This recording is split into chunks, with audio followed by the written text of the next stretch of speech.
होगी स्टार्ट। चलो बेटे, लास्ट लेक्चर में ना इंडेक्स पढ़ा था हमने, रे ऑप्टिक्स में कौन कौन से टॉपिक हैं, क्या पेपर आना है, कैसे क्वेश्चन आएंगे, और टॉपिक कौन से इंपॉर्टेंट थे, कौन से फ्रीक्वेंटली आस्क्ड क्वेश्चन है, वो सारे मैंने बता दिए थे। ठीक है, आज चैप्टर शुरू करेंगे। चैप्टर का जो फर्स्ट टॉपिक आपका कौन सा है? Ray optics. ठीक है, ये ऑप्टिक्स जो कंप्लीट यूनिट है 2 पार्ट्स हैं उसके, एक रे ऑप्टिक्स है, दूसरा कौन सा है? Wave optics. स्टार्ट हम करेंगे रे ऑप्टिक्स में। रे ऑप्टिक्स का अनदर नेम भी लिख लो कॉपी पे, ज्योमेट्रिकल ऑप्टिक्स। ठीक है, सो रे ऑप्टिक्स का दूसरा नाम क्या है? Geometrical optics.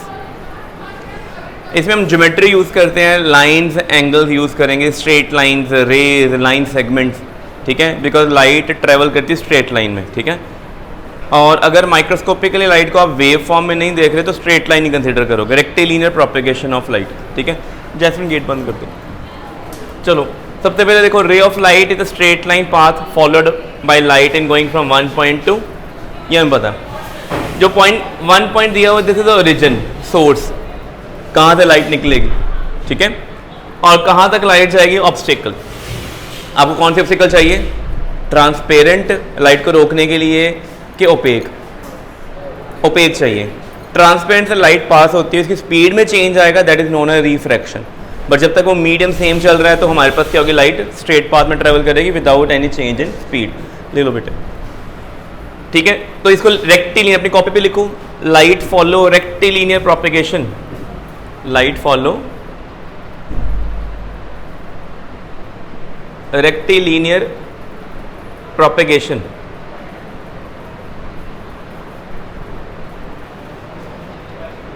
And represented by straight line. देखो लिखा है ना, इसको रिप्रेजेंट कैसे करते हैं? Straight line which shows macroscopic phenomena. Macro means which we can see with naked eye. जो में नज़र आ रहा है वो सारा मैक्रोस्कोपिक वर्ल्ड है, जो नहीं नज़र आ रहा माइक्रोस्कोपिक। ठीक है, सो लाइट को अगर आप देख सकते हो, reflection, refraction, if you are able to see anything around you, it is due to reflection of light. ठीक है, तो वो सारी चीज़ें हम बड़े आराम से straight line travelling of light से एक्सप्लेन कर देते हैं, जो मैक्रोस्कोपिक फिनोमिना। सो टॉपिक नंबर 1 आया हमारा पहले, रिफ्लेक्शन। क्या मीनिंग होता है रिफ्लेक्शन का?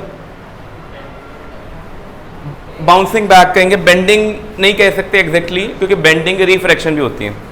लाइट ऐसे आई, आगे जाके ऐसे बेंड हो गई, या ऐसे आके ऐसे बेंड हो गई, it is not coming back. वो आगे जा आगे रही है बट बेंडिंग हो गई है। यहाँ पे क्या हो रही है? आगे जाके वापस आई है, बाउंसिंग बैक। तो अपनी कॉपी पे लिख लो, bouncing back of light is known as reflection. ठीक है, सो रिफ्लेक्शन का बेसिक मीनिंग क्या होता है? Bouncing back of light. अच्छा, यहाँ पे कुछ चीज़ें हैं वो हमने पढ़नी है।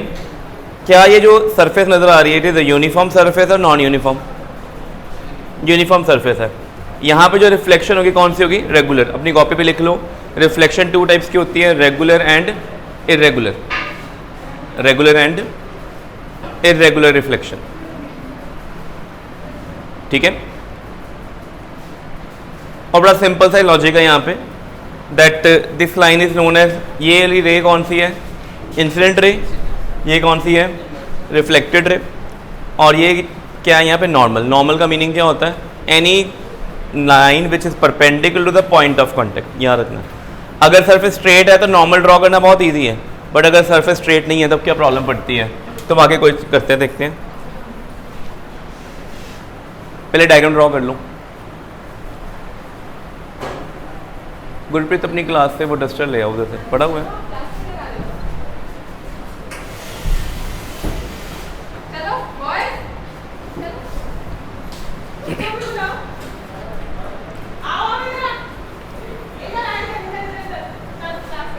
ठीक है, सो ये थी रेगुलर रिफ्लेक्शन, ये 3D व्यू में आ गई है। चलो अंदर आओ। फोन बेटे क्लास में, चलो चलो पेट, चल अखिलेश, चलो चलो अंदर, कॉपी लेके आओ। चलो, हाँ निकल जाऊँगी, कोई बात नहीं, आपका ब्रीफ कैमियो आ जाएगा।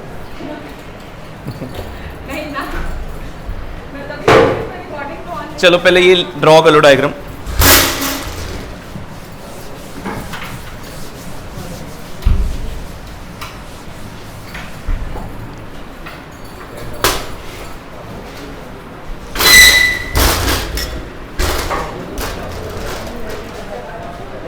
अच्छा, ये हो गई डायग्राम दोनों draw.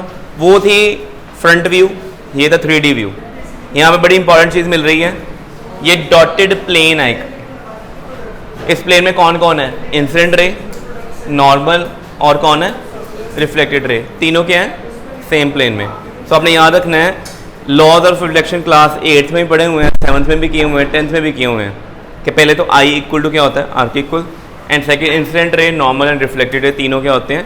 Lie in same plane, कभी भी आउट ऑफ प्लेन नहीं जाएंगे। ठीक है, अब ये फ्लैट सरफेस थी तो ये ठीक है। ठीक है, गुरप्रीत कैमरा इधर करो। अब ये कैसी सरफेस आ गई है? ये स्मूथ है कि इरेगुलर? अब इरेगुलर सरफेस में ये पैरेलल रेज ऑफ लाइट आ रहे हैं, इनको बोलते हैं पैरेलल बीम। एक बीम में बड़ी सारी रेज होती हैं, ये सारी रेज की कॉमन प्रॉपर्टी क्या है? All of them are parallel to each other. ठीक है, अब पहली रे ये देखो ये वाली है, इसको अगर मैं यहाँ पे शो करता हूँ, ये कुछ ऐसे सरफेस थी, रे ऐसे आके हिट की है, तो यहाँ पे नॉर्मल कैसे ड्रॉ करें? तो आपने यहाँ पे क्या ड्रॉ करना है? टेंजेंट। क्या ड्रॉ करना है यहाँ पे? ये क्या है? टेंजेंट। क्या ड्रॉ किया? कैमरा तो करता ना, चलो देख लो इधर बेटे। अच्छा, एक ही चीज ड्रॉ की थी मैं, टेंजेंट के बिल्कुल परपेंडिकुलर ये लाइन, ये क्या हुआ? नॉर्मल। डॉटेड लाइन क्या है? यहाँ पे बड़ा ही छोटा सा इंसिडेंट एंगल बना है, तो रिफ्लेक्टेड एंगल भी क्या होगा? तो ये रे ऐसे चली जाएगी। ठीक है, ये सिर्फ किसके लिए वैलिड है? Whenever we are not getting a smooth surface. अब इस सरफेस की बात करते हैं, यहाँ पे इस एंड को देखो, ये वाला एंड कुछ ऐसा है, रे ऐसे आगे हिट कर रही है, ये रे ऐसे हिट कर रही है ना, यहाँ पे टेंजेंट कैसा ड्रॉ करेंगे? ये कौन है? टेंजेंट। नॉर्मल इसके कौन है? ये है। ये एंगल ऑफ इंसिडेंस है, तो रिफ्लेक्शन कहाँ होनी है? इधर। तो ये रे जानी है,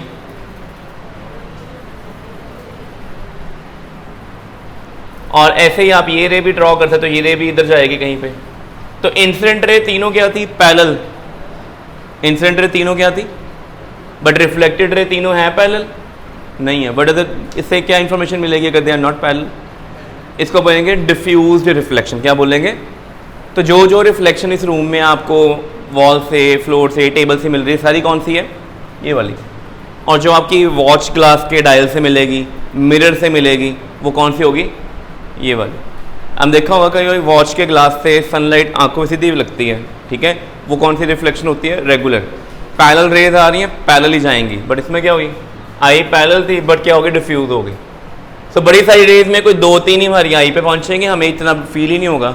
सो अभी बोर्ड से जो you are able to see all the data on the written on the board, but ये आपको आई को पिंच कर रहा है। Is it creating any kind of strain on your eye? कुछ नहीं हो रहा ना। आपको इसकी कोई लाइट की इंटेंसिटी आई पे फील हो रही है ज़्यादा? Easily you can see for hours, देख सकते हो ना। क्यों? ये कौन सी रिफ्लेक्शन है? डिफ्यूज्ड। समझ लग गई? So reflection is very important for us, बहुत इंपॉर्टेंट है रिफ्लेक्शन। क्यों है? बिना रिफ्लेक्शन के we are unable to see the different kind of objects. हाँ, कोई चीज़ ब्लैक है, कोई वाइट है, कोई ब्राउन है, yellow, it is due to which colour they are absorbing. Light में बड़े सारे कलर हैं, जो कलर एब्जॉर्ब हो गए वो नज़र नहीं आएंगे, जो रिफ्लेक्ट बैक हो गए वो नज़र आएंगे। ठीक है, तो ये हमने कर लिया, लॉज पढ़ लिया। आई इक्वल टू आर होता है, और incident ray, reflected ray and the normal all line same plane, ये भी पढ़ लिया। ठीक है, आई इक्वल टू आर को यूज़ करके मल्टीपल रिफ्लेक्शन में एंगल निकालना आता है पेपर में। ठीक है, जैसे क्वेश्चन करते हैं कि पेपर में आपको ऐसा सिंपल सा क्वेश्चन आ सकता है। करो कैमरा, देखो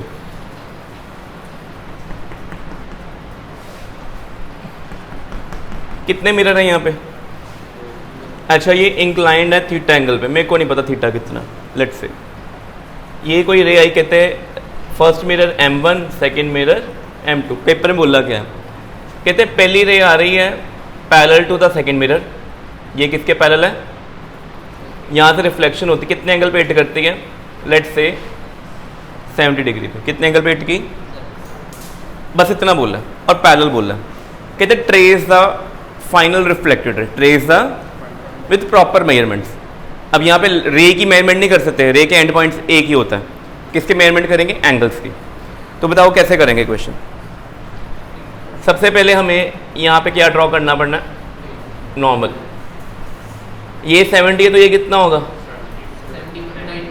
90 डिग्री माइनस 70, ये कितना होना है, कॉपी पे साथ साथ लिखना। और यहाँ से रे जाएगी ऐसे, ये एंगल कितना होगा, ये कितना होगा, थीटा कितना होगा, थीटा कितना होगा, थीटा 70 क्यों आया, क्योंकि मैंने इसको क्या बोला था पैरेलल। ये 70 है, ये 70 है, तो ये कितना होगा 70 प्लस 70 140, ये कितना आएगा 40 डिग्री।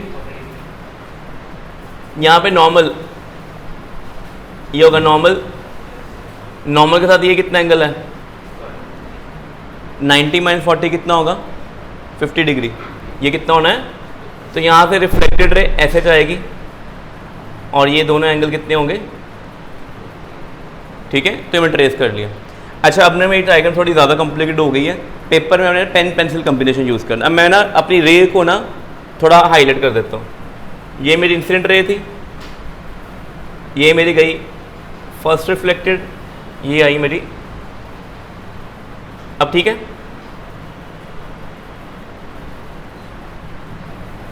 ठीक है डायग्राम।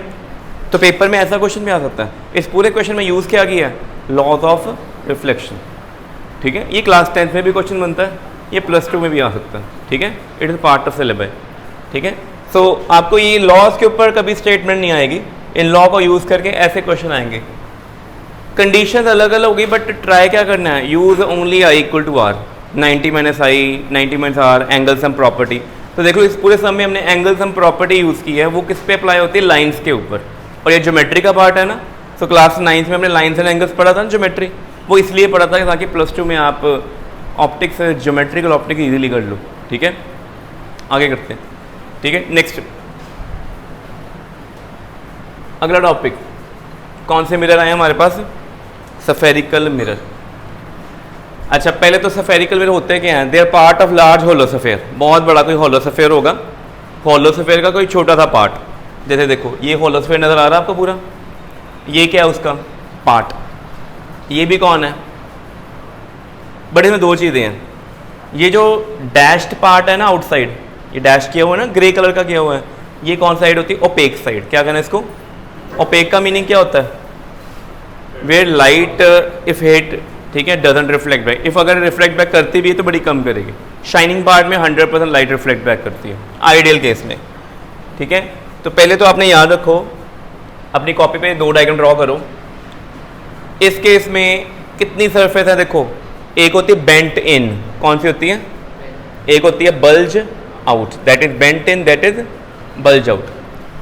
जो बेंट इन सरफेस है, the surface which is bent in is reflecting in this case, और जो bulge out it is non reflecting और ओपेक, ठीक है। आपके घर में अगर मिरर देखा हो, मिरर टूट जाए ना तो फ्रंट साइड रिफ्लेक्ट है, पीछे उसके ब्राउन कलर या ग्रीन कलर किया होता है, वो पार्ट कौन सा, नॉन रिफ्लेक्टिंग पार्ट। इस केस में कौन सा रिफ्लेक्टिंग है, बल्ज आउट के बेंट इन, बल्ज आउट बाहर वाला पार्ट रिफ्लेक्टिंग, अंदर वाला पार्ट क्या है, रिफ्लेक्टिंग। बेटा मॉल में जाते हो, पार्किंग में मिरर लगे होते हैं, देखे हुए भी हमने, उनकी शेप कैसी होती है, वो बल्ज आउट होते हैं कि बेंट इन होते हैं, बल्ज आउट। वो ये वाले मिरर है, ये कौन से हैं, कन्वेक्स, वो कौन से हैं, इनका पर्पस क्या होता है हम आगे पढ़ेंगे। कुछ चीज़ें डायग्राम में क्लियर करें पहले। ये जो पूरा पार्ट होता है, this whole part through which reflection can happen, यहाँ से M1 इस लोकेशन से लेकर इस लोकेशन तक किसी भी पॉइंट पर लाइट आएगी, हिट करेगी, रिफ्लेक्ट बैक करेगी।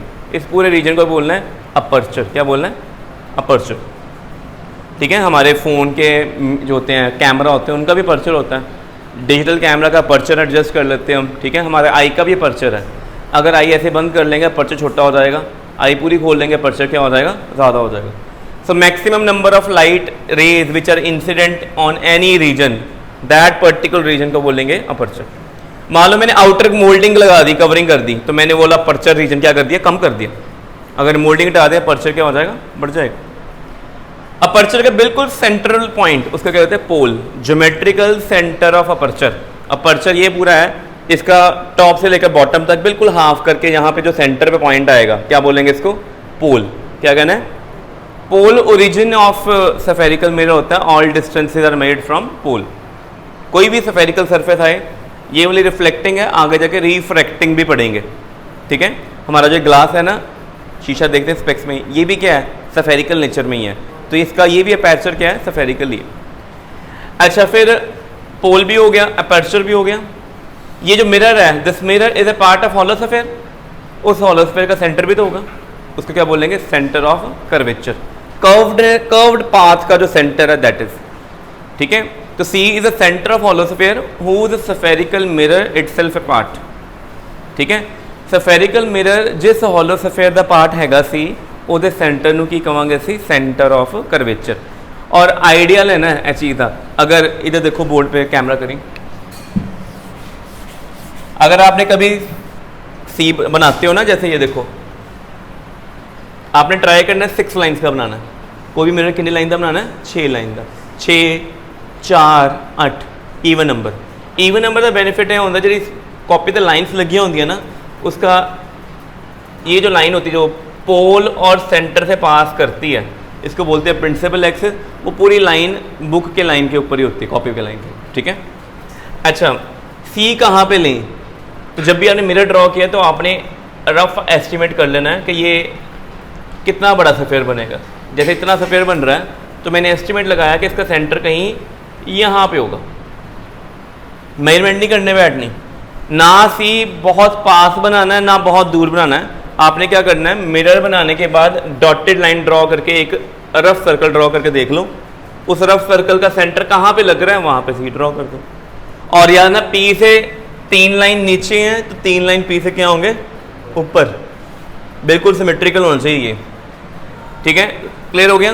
सो line passing through pole and centre of curvature का क्या बोलते हैं, प्रिंसिपल एक्सिस। और ये लाइन होती है, इसके कोई एंड पॉइंट्स नहीं होते, ये लाइन पूरी यहाँ से नो एंड, उधर भी जाएगी, इधर भी एक्सटेंड करेगी। ये भी क्या है मेरे पास, ये कनकेव में आ गया, ये कन्वेक्स में आ गया। अब नोटिस करो, शाइनिंग सरफेस के सामने कर्वेचर है, किस केस में, कनकेव मिरर में, बट कन्वेक्स में शाइनिंग सरफेस के कहाँ पे कर्वेचर, पीछे, ठीक है। तो ये आपने याद रखना है, radius is in front of shining surface, किस केस में, कनकेव। असर्शन रीजन भी आ सकता है ये स्टेटमेंट ट्रू है कि false. And centre curvature is behind the shining surface in case of which mirror, convex mirror. ये ड्रॉ कर लिया कॉपी पे। चलो हमने अपर्चर रेडियस सब पढ़ लिया, अभी फोकस पढ़ेंगे। ये तो हमारा सारा हो गया, अपर्चर भी हो गया, principal axis, principal section, focus पे आते हैं, ठीक है। Principal focus point on principal axis, पहले तो पॉइंट है, ठीक है, where reflected rays actually meet और अपेयर टू मीट। कब, अगर इंसिडेंट रे क्या होगी, पैरेलल टू प्रिंसिपल एक्सिस। तो कल को प्रिंसिपल फोकस के ऊपर स्टेटमेंट आता है, which is the following statement correct for principal focus. वहाँ पे लिखा होगा, any ray which is reflected through the spherical surface pass through focus, is it true. Any ray which is incident on the spherical mirror pass through focus, no it's not true, ये true नहीं है। which ray pass through focus, जो parallel to principal axis, the ray which is parallel to the principal axis after reflection it pass through focus, after reflection it pass through focus, very important। ये चीज़ clear होगी। तो कोई भी incident ray जो principal axis के बिल्कुल parallel जाएगी, spherical mirror को हिट करेगी, वो क्या करेगी, पास थ्रू फोकस। कोई डाउट इसमें, क्लियर होगी चीज़ पहले, तो ये आपने लर्न करना है। अगर वो एक्चुअली पास कर रही है तो कौन सा मिरर होगा, कनकेव। अगर इफ अपीयर्स टू पास कौन सा होगा, कन्वेक्स। तो रियल फोकस किस में होता है, कनकेव में। वर्चुअल फोकस किस में होता है, कन्वेक्स में। ये भी एमसीक्यू का क्वेश्चन है। Which mirror has real focus, option है concave, convex, both, none of these. तो कौन सा आएगा, रियल फोकस कनकेव। और वर्चुअल फोकस किसमें होगा, कन्वेक्स में। रोहित लिख लो, ठीक है, लिख लो। चलो कर लिया नोट पहले।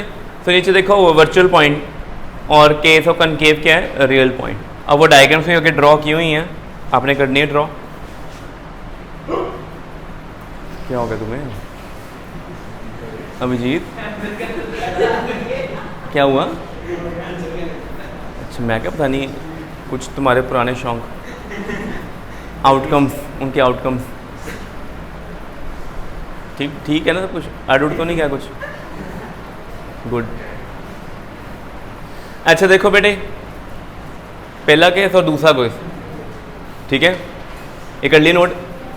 अच्छा एक नोट लिखो, बड़ा इंपॉर्टेंट है, देखो बड़ा इंपॉर्टेंट पॉइंट है, वेरी इंपॉर्टेंट लिख लेना। लिखो थ्रू आउट द ऑप्टिक्स, हम पूरे ऑप्टिक्स में throughout the optics will observe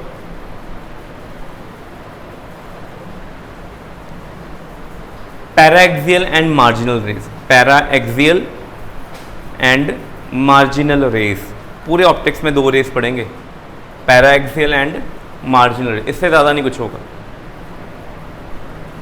ठीक है। अगले लाइन में लिखो पैराएक्सियल के बारे में लिखो, paraxial rays, incident raise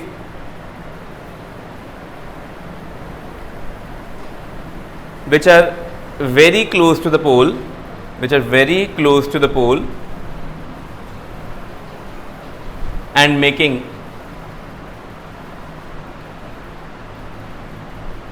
small angle and making small angle with the principal axis and making small angle with the principal axis। Mean जो भी इंसिडेंट रे पोल के पास जाए हिट करेंगे और बड़ा ही छोटा एंगल प्रिंसिपल एक्सिस बनाएंगे, कॉमन डाल के लिख लो almost parallel to the principal axis, almost parallel to the principal axis, principal axis के ऑलमोस्ट पैरेलल होंगे, known as paraxial, known as paraxial rays, उनको क्या बोलेंगे, पैराएक्सियल रे बोलेंगे, ठीक है, लग गया पता।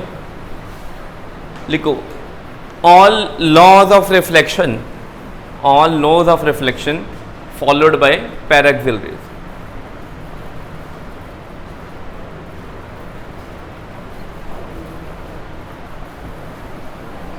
ठीक है।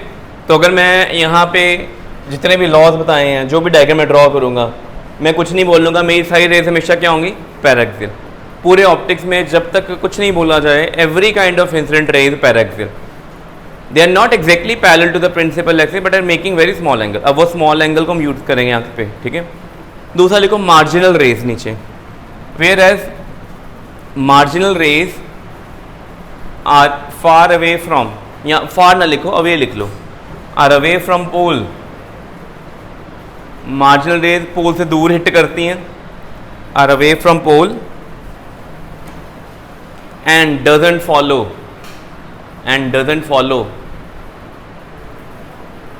Laws of reflection, and doesn't follow laws of reflection, वो लॉज ऑफ रिफ्लेक्शन फॉलो नहीं करती, समझ लगी। पहले एक तो दूर होती हैं, फॉलो में, अगर कोई रे लॉज ऑफ रिफ्लेक्शन फॉलो नहीं करेंगे, हम यहाँ पे उसको स्टडी नहीं कर सकते। अनप्रिडिक्टेबल लिखो, these are unpredictable, these show लिख लो, they show unpredictable reflection, they show unpredictable reflection. तो ये नोट था सारा, ठीक है। इस नोट का कंक्लूजन क्या है, लिखो कंक्लूजन, कंक्लूजन ये है, through the chapter, through out the chapter we are only concerned with paraxial rays, we are only concerned with paraxial rays, ठीक है। अगली लाइन में लिखो टू अचीव दिस, इसको अचीव कैसे करें, to achieve this use optical devices, to achieve this use optical devices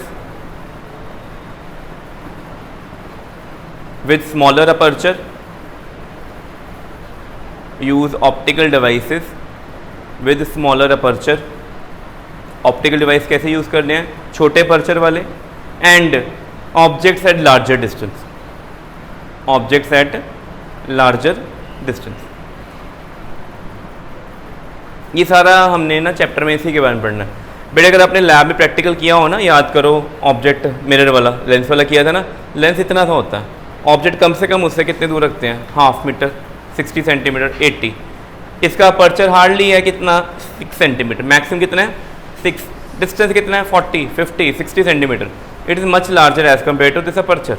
वो इतना ज़्यादा क्यों किया होता है कि यहाँ से जितनी भी रेज आएंगी वो सारी क्या होंगी, पोल के पास हिट करेंगे मिरर में, ठीक है, रेज को पैराक्सिल बनाने के लिए। अगर मैं ये मिरर बड़ा कर दूंगा तो रेज ऊपर भी हिट करेंगी, नीचे भी करेंगी मिरर के, वो सारी रेज कौन सी होंगी, मार्जिनल, जो दूर रहेंगी, और जो पोल के पास पास रहेंगी वो कौन होगी, पैराक्सिल। और जो पोल के पास निकलेगा यहाँ पे वो प्रिंसिपल एक्सिस के ऑलमोस्ट क्या होगा, पैरेलल, नियरली पैरेलल। ठीक है, ये चीज़ क्लियर हो गई।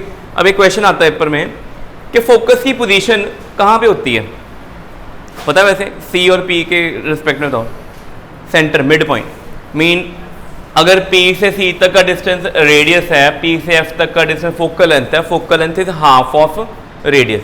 ये पढ़ा हुआ है 10th में कि फोकल लेंथ क्या होती है, हाफ ऑफ रेडियस होती है। अब हम प्रूफ करेंगे +2 में, लिखो show that focal length is half of radius of curvature. तो बेटे इसको शो करो, पहले कैमरा तक कर दो। बेटा ये मैंने शेडेड पोर्शन शो किया है, ओपेक, नॉन रिफ्लेक्टिंग, ठीक है। अब हमें प्रूव करना है कि हमारे लिए जो सेंटर से पी तक का डिस्टेंस है वो रेडियस है, और रे जो आएगी कौन सी रे है बताओ, ये अगर ये सीधी आ रही है, ये आफ्टर रिफ्लेक्शन कहाँ से पास करेगी, और ये लॉ ऑफ रिफ्लेक्शन को फॉलो करेगी रे कि नहीं करेगी। अगर ये लॉ ऑफ रिफ्लेक्शन को फॉलो करेगी, ये मार्जिनल होगी कि पैराक्सियल, पैराक्सियल। एंगल जितने भी बनेंगे सारे क्या बनेंगे, स्मॉल, बड़े छोटे। बेटे जहां पे रे हिट करती है इसको पूरा पैरेलल ड्रॉ कर लें।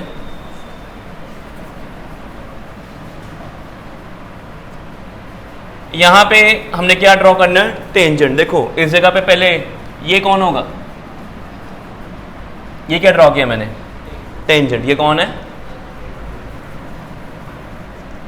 तो ये कौन है, ये कौन है, समझ लगी पहले। क्या नॉर्मल टेंजेंट के पूरा परपेंडिकुलर है। आपकी डायग्राम बहुत अच्छी होनी चाहिए, डायग्राम में प्रॉपर, एग्जामिनर चाहे प्रोटेक्टर यूज़ करके या डी यूज़ करके देख ले, पूरा 90 आना चाहिए, डायग्राम इतनी फाइन होनी चाहिए। तो ये क्या आपका नॉर्मल। अच्छा ये कौन सा एंगल है, इंसिडेंट। ये कौन सा है बताओ भी, ये कितना एंगल है। अच्छा आई और आर दोनों की है equal.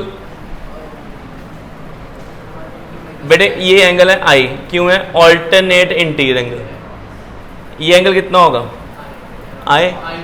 I plus are means 2i।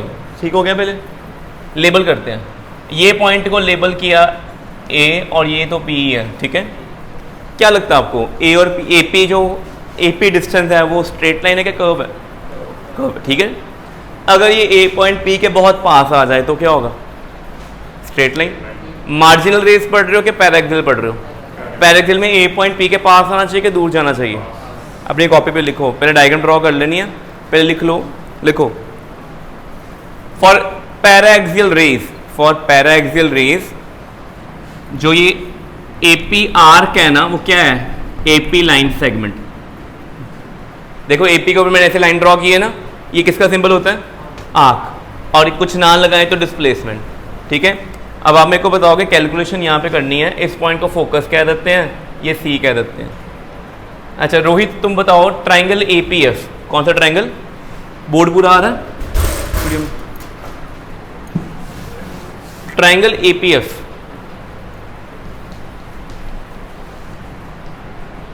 ऐसी है, ये ए है, ये पी है, ये कौन है एफ, और यहाँ पे एंगल कितना था फोकस के साथ, क्या एंगल 2 है। इसमें tan आए कितना आएगा, tan 2 आए, रोहित बताओ, रोहित बताएगा tan थीटा एक ट्राइंगल में कैसे निकालते हैं। tan थीटा किसके इक्वल होता है हिमांशु, tan थीटा किसके इक्वल होता है किसी भी राइट एंगल ट्रायंगल में, अभिजीत। AP और P, बिल्कुल ठीक है, perpendicular by base, P by B क्या बनेगा, AP बाय P है। फर्स्ट इक्वेशन आ गई, और ठीक है। दूसरी ट्रायंगल बताओ, APC, इसमें एंगल आई है, इसमें tan आई बताओ कितना आएगा? AP बाई PC लिख लोगे? लिखो जल्दी। 2 मार्क क्वेश्चन है, पर प्रूव करना आ सकता है। हमें पता है कि F is R by 2, but how this happens and for what ray it is possible? Is it possible every kind of ray, marginal और पैराक्सियल, और only for paraxial? It is only for paraxial, because मैं पहले मैंने condition लगाई A बहुत पास है paraxial. अब मैं एक और कंडीशन लगाऊंगा, सारे एंगल क्या हैं, स्मॉल है कि लार्ज हैं? स्मॉल है ना जितने भी एंगल हैं। तो यहाँ तक नोट कर लिए हुए हैं, डायग्राम कर दे रहे थे, डायग्राम बन गई हुई है। देखो